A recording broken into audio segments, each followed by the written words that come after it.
শুধু টেকনিক না জানার কারণে 44তম বিসিএস এই কোশ্চেনটা আসা সত্ত্বেও অনেকে কিন্তু করতে পারেনি।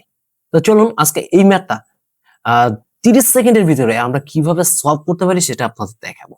তো এরকম ধরনের অসমতার ম্যাথ যদি আসে, তো ফার্স্ট অফ অল আমাদের কাজটা করতে হবে এই যে 3x + 2 আমাদের এই যে অসমতার এই পাশে যে লেস দেন 7 আছে, তাহলে এই পাশেও আমাদের তার বিপরীত চিহ্ন নিয়ে আসতে হবে। লেস দেন 7 যে আমাদের চিহ্ন ছিল সেটা দিলাম এবং এই পাশে সেম রেখে দিলাম। প্রশ্নে কিন্তু আমাদের সমাধানের কথা বলছে, আর সমাধান মানে আমরা জানি x এর মান নির্ণয়। সো আমাদের x এর মান বের করতে হবে। তো তার জন্য কি এখানে +2 আছে, তাহলে এখানে +2 যদি আমরা মাইনাস করি উভয় পক্ষ থেকে, তাহলে কিন্তু আমাদের যে 2 অবমিট হয়ে যাবে। তাহলে দেখেন -7 -2 3x + 2 -2 আর এখানে 7 -2, তাহলে আমাদের আসতেছে কত -9 লেস দেন 3x, এখানে 2 বাদ যাচ্ছে আর এখানে কত থাকছে 5।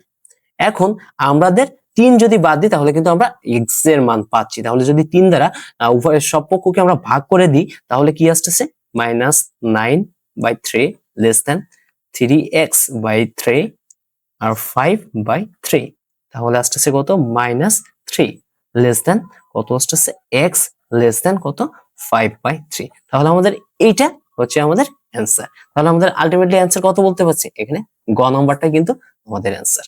তো সহজে আমরা করতে পারলাম, তাই না?